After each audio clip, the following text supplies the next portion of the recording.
নানা বাস্তবতায় প্রবাসে থেকেই দলীয় সদস্যপদ নবায়ন, নতুন সদস্য সংগ্রহ, অর্থ প্রদান প্রক্রিয়া আরও সহজ ও প্রযুক্তি নির্ভর করল বিএনপি। রোববার আনুষ্ঠানিকভাবে কার্যক্রমের উদ্বোধন করেন বিএনপির ভারপ্রাপ্ত চেয়ারম্যান তারেক রহমান। সংযুক্ত আরব আমিরাত থেকে শত শত নেতাকর্মী ভার্চুয়ালি অংশ নেন এই অনুষ্ঠানে। দলীয় প্রধানের দিক নির্দেশনা এবং প্রবাসী নেতাকর্মীদের মূল্যায়নে উচ্ছ্বাস প্রকাশ করেন তারা। প্রবাসীদের সদস্য ফরম পূরণ করার জন্য আজকে শুভ উদ্বোধন করেছেন, আমরা অসংখ্য ধন্যবাদ জানাচ্ছি। কারণ আমরা রাজনীতি করে আসছি, আজ পর্যন্ত আমরা সদস্য ফরম পূরণ করতে পারি নাই। কারণ আজকে আমাদের সকল প্রবাসীদের, বিশ্বের যতগুলো দেশ আছে সকল প্রবাসীরা আজকে উৎফুল্ল। বিগত দিনে আমাদের যদিও কোনো হিসাব ছিল না, এখন আমরা বহির্বিশ্ব থেকে শুরু করে পৃথিবীতে সব জায়গায় আমাদের একটা ডাটাবেজ হিসাব থাকবে। বাংলাদেশ জাতীয়তাবাদী দলের কর্মী কোথায় কতজন আছে, বাংলাদেশ সহ আমি মনে করি নির্ভুলভাবে আমাদের সংখ্যাকে আমরা হিসাব নিকাশ করে আমরা চলতে পারবো। বিএনপির এই নতুন কার্যক্রমের মাধ্যমে অ্যানালগ জীবন থেকে ডিজিটাল জীবনে উন্নীত হবার কথাও জানান অনেকে।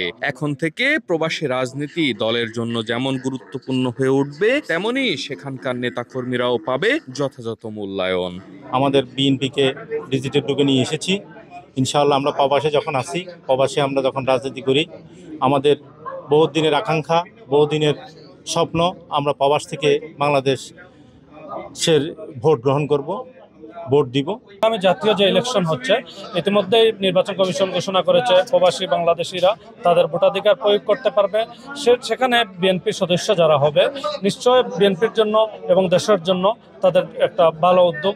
বহির্বিশ্বে বাংলাদেশের প্রবাসী ভোটার রয়েছেন প্রায় 1 কোটি। আসন্ন জাতীয় সংসদ নির্বাচনে প্রবাসীদের ভোট প্রদানের কার্যকরী উদ্যোগ নেওয়া হয়েছে। বিএনপি ক্ষমতায় গেলে তাদের ভোট প্রদান প্রক্রিয়া আরো সহজ করা হবে বলে জানান তারেক রহমান। বিএনপির এই কার্যক্রমে প্রবাসীদের ভোট প্রদানে উদ্বুদ্ধ করবে বলে ধারণা নেতাকর্মীদের। সম্মানিত ভারপ্রাপ্ত চেয়ারম্যান, আগামীর রাষ্ট্রনায়ক, দেশনায়ক তারেক রহমানকে আমাদের সংযুক্ত আরব আমিরাত বহির্বিশ্ব দুবাই বিএনপির পক্ষ থেকে অন্তরের অন্তরস্থল থেকে ধন্যবাদ এবং মোবারকবাদ জানাচ্ছি। এই সংযুক্ত আরব আমিরাতে প্রায় মোর দ্যান 1.2 মিলিয়ন পিপল এখানে বসবাস করেন। এরাও বেশিরভাগই বিএনপিকে পছন্দ করেন।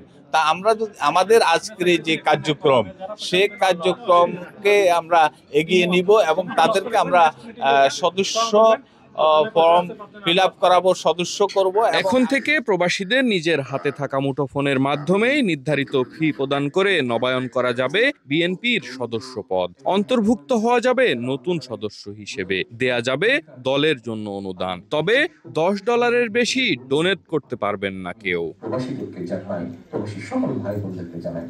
এস এম শাফায়েত, RTV, সংযুক্ত আরব আমিরাত।